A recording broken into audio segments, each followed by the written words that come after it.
On va parler maintenant natation. Et pour parler de natation, autant être entouré d'une grande championne. Je reçois Esther Baron, ici au salon. Esther Baron, qui est, si vous vous en souvenez, championne d'Europe du 200 dos et recordman d'Europe du 200 dos, qui a fait une carrière avec, entre autres, Laure Manodou, si ça vous parle, et qui a été entraînée par Philippe Lucas. Je me suis pas trompé ? C'est exactement ça. Esther, une vie de championne, c'était beaucoup d'entraînement, beaucoup de passion, beaucoup de résultats. C'est loin de toute cette période-là ? Non, parce qu'on est sportif de haut niveau tout le temps. En fait, on reste à vie sportive et compétitrice. De ces années dans les bassins, donc je rappelle, il y a eu Melun, il y a eu le Canet, oui. Et il y a eu le Cercle des nageurs de Marseille. Le Canet et le Cercle des nageurs de Marseille, c'est avec Laure Manodou aussi. Hein. Oui, bien voilà. Sûr. J'ai nagé toute ma carrière avec Laure, en fait, un petit peu dans son ombre, mais bon, j'ai eu une belle carrière quand même de natation.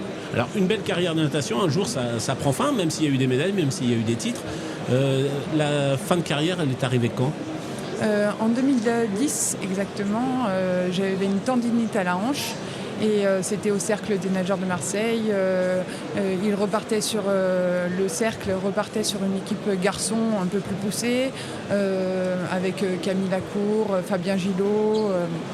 Et en fait, moi, j'avais plus trop envie de nager, j'étais blessée, j'avais envie de faire une vie de femme et plus d'athlète. Et du coup, j'ai décidé d'arrêter. Alors, une vie d'athlète puis une vie de femme, il y a quand même un grand palier entre les deux lorsqu'on se lève plus tôt le matin pour aller à l'entraînement, lorsqu'on n'a plus l'objectif et l'agenda des compétitions, des entraînements. Oui, ça a été un vrai chamboulement pour moi.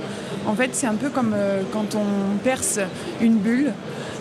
Moi, j'étais dans mon petit cocon de sportif de haut niveau. Tout le monde faisait tout pour moi. J'étais très protégée, choyée, massée, enfin tout ça. Et pour faire de la performance. Et d'un coup, je me retrouve dans la vraie vie. Ce que j'appelle la vraie vie maintenant. Et j'ai dû aller travailler à l'usine. Comme une personne lambda, j'étais plus rien. Et moi, je fais le comparatif de dire je suis passée de l'étoile, ce que tout le monde regarde, au caca par terre. Parce qu'en fait, j'étais plus rien, quoi. Je me suis retrouvée à l'usine en train de travailler et de mettre des crèmes à l'oxytane pour mettre dans les cartons. Et je me suis dit, mais qu'est-ce que je fais là ? Pourquoi je n'ai pas continué à nager ? J'étais bien en fait dans mon petit cocon. Et en fait, c'était ça la vraie vie et il fallait que je m'y fasse, quoi. Mais ça veut dire qu'on ne peut pas anticiper sa fin de carrière Bien sûr. On ne peut pas décider de... Bien sûr qu'on peut l'anticiper, mais moi, je ne l'avais pas préparé parce que, je sais pas, quand je nageais, je m'étais toujours dit, si je pense à mon après-carrière, ça veut dire qu'un jour, ça va arriver. Voilà. Et j'avais pas envie d'y penser. Et j'avais fait quelques cours d'anglais, passé mon diplôme d'entraîneur vite fait pour avoir un petit diplôme quand même. Mais en troisième, j'ai arrêté l'école et j'avais pas anticipé mon après-carrière. Donc, vous plongez dans un autre bain, si je peux me permettre. C'est aussi, vous dites, d'un seul coup, on se retrouve par terre comme un caca, je pense pas quand même, mais il y a une bascule quand on est dans la vraie vie ou dans une autre vie, de se remobiliser. Un champion ou une championne comme vous a toujours des objectifs, a toujours une forme d'adrénaline, de force, de puissance qui fait qu'on s'entraîne tous les jours, qu'on bat l'adversaire, qu'on fait de la compétition, qu'on remonte sur le podium, qu'on dégringole aussi parfois. Est-ce que ça vous a nourri cet ADN de championne que les sportifs il n'y a que les sportifs et sportifs de haut niveau qui ont ça? Est-ce que ça vous a servi pour démarrer quelque chose? Bien sûr, ça m'a servi tous les jours de ma vie. En fait, je me suis dit, mais tu vas rebondir. Là, t'es au plus mal, t'es le caca par terre, mais tu vas redevenir la Esther Baron que tu as envie d'être. Et tu as envie d'être entrepreneur demain, tu as envie d'être ça, tu vas y arriver. Et le rebond, c'est vraiment quelque chose qui est dans mon ADN, que j'ai appris avec la natation. et que j'ai appris avec Philippe Lucas à me lever tous les matins à 6 heures, on appelle ça la résilience, c'est vraiment quelque chose qui m'appartient. Et mon mari, lui, il le voit parce que là, il y a peut-être 2-3 semaines, il m'a dit il faut que tu replonges pour les interclubs, il y a une compétition il me manque une dossiste, est-ce que tu peux la remplacer? Et j'ai dit oui, pourquoi pas, mais il faut que je m'entraîne parce que sinon je vais pas être contente de ma performance. Et donc je me suis remis à fond et j'allais m'entraîner tous les matins à 6 heures. Et il était impressionné. Il me dit mais tu vas encore à l'entraînement ce matin et tout. Et il m'amenait. Et du coup c'était rigolo. Mais je me suis entraînée comme quand j'avais envie d'aller au plus loin, de savoir ce que je pouvais faire à 38 ans sur ma performance en dos. Alors il ne savait pas ce qu'il avait réveillé, mais vous avez utilisé le mot entreprendre, entrepreneur, entrepreneuse. Vous êtes passé aussi dans le concret, dans le monde de l'entreprise, parce qu'il y a 5 ans, 6 ans, 7 ans, vous me reprenez sur la bonne date, vous avez créé quelque chose dont vous allez nous parler qui s'appelle Nage. Alors je vous laisse le présenter à la caméra et nous expliquer ce que c'est que votre projet de chef d'entreprise. Bien sûr. Alors du coup, en 2010, j'ai arrêté ma carrière et après, en 2013, j'ai continué dans la natation. J'ai entraîné des enfants. Et ça m'a beaucoup plu cette période. J'ai fait passer un savoir-faire et il y avait une enfant qui avait du psoriasis sur les avant-bras et j'ai cherché un truc pour pas qu'elle mette du plastique sur ses bras pour qu'elle fasse de la planche. Et j'ai rien trouvé. Et du coup, j'ai dit, c'est moi, je vais le créer. Je vais créer quelque chose de vertueux pour la peau et de bien, quoi. Et puis, comme j'étais éco-responsable dans ma vie de tous les jours, je me suis dit, mais pourquoi il y a autant de plastique dans mon monde de travail autour de la piscine, il n'y a que du plastique, en fait. Donc, pourquoi on fait bien des bocaux en verre au lieu des bocaux en plastique? Là, moi, je vais faire des frites en je sais pas quoi.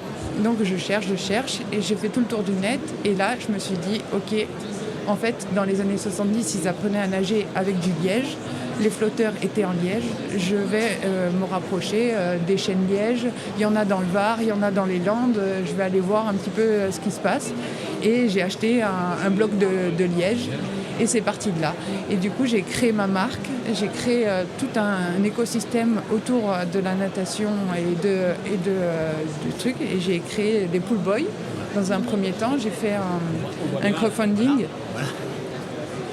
Du coup, c'est ce qu'on connaît lorsqu'on va dans les piscines. Oui, voilà. Planche, pool boy. Voilà. La marque, c'est Nage. Oui, c'est ça. N-A-2-J-E-S, c'est ça. C'est N pour natural, A pour aquatique. Le double J, ça veut dire jerk en anglais, pour secouer les gens sur l'éco-responsabilité. Le E pour éco-responsabilité et le S pour sport. Ah, très bien. Et en plus, ça résonne avec Nage tout court. Exactement.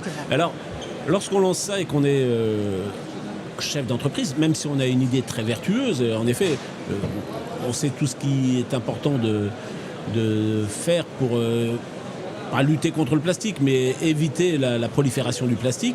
Lorsqu'on est chef d'entreprise, on se retrouve avec une bonne idée, on se retrouve avec un morceau de liège, mais on se retrouve comment avec des distributeurs, avec une usine, avec des commerciaux. Comment on fait la suite? C'est un petit concours de circonstances parce que moi j'ai rencontré vraiment les bonnes personnes. Déjà, dans un premier temps, j'ai rencontré Benjamin, mon associé, qui m'a aidé sur le projet au tout départ, parce que lui, il est ingénieur et du coup, il m'a aidé à faire ce que j'avais dans la tête. Et à me dire voilà, il faut mieux le faire comme ça, on a déposé le brevet et puis voilà. Et au fur et à mesure, j'ai rencontré vraiment des bonnes personnes, et Jean-Michel aussi, un autre associé à moi, qui m'a aidé à faire, lui, le monde du business, ce que je connaissais pas, en fait. C'est ça, moi je sors de ma bulle c'est encore. C'est pas une vie de cocooning, le monde du business. Non.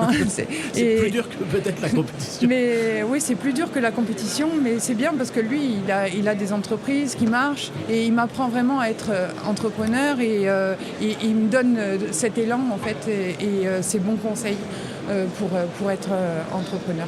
Alors, vous démarchez qui pour pour mettre ça, les piscines, les clubs, les institutions sportives Tous ceux qui veulent faire de la natation. Ouais. C'est-à-dire ça peut être aussi des municipalités qui veulent passer leur piscine éco-responsable, voilà, par exemple, et se dire on enlève les frites en plastique qui polluent dans notre piscine. Il y en a partout. Il y en a partout. C'est des pool boys, des planches. Voilà. Moi, j'ai une comment on appelle ça,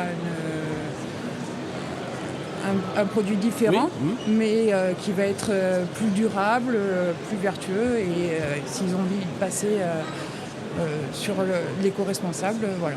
Et voilà, donc vous diffusez en France Partout, voilà. Partout. Et on vous trouve comment si une municipalité nous entend, un club de vacances, un club de plage, voilà. Alors, parce qu'il y en a partout. Hein. Oui, bien sûr. L'entreprise s'appelle Esther Baron Stratégie, ouais, parce que je ne fais pas que du matériel, il y a aussi tout un écosystème, ouais, comme je disais, autour de ça. Mais du coup, vous pouvez taper sur Internet Esther Baron Stratégie, ça va être sorti dans les prochains jours. D'accord. Là, on arrive vers l'hiver, c'est dans les piscines, c'est au chaud, on va en voir plein, j'espère pour vous. Oui, et merci. Puis l'été, on les verra ressortir à l'extérieur, dans les rivières, dans la mer. Merci beaucoup Esther pour votre passage. Cette initiative, je rappelle, éco-responsable, nage, N-A-2-J-E-S, et surtout le plaisir d'être dans l'eau, puisque vous l'avez eu comme championne et maintenant comme entrepreneuse. Merci beaucoup. Merci, bonne journée. Bonne journée.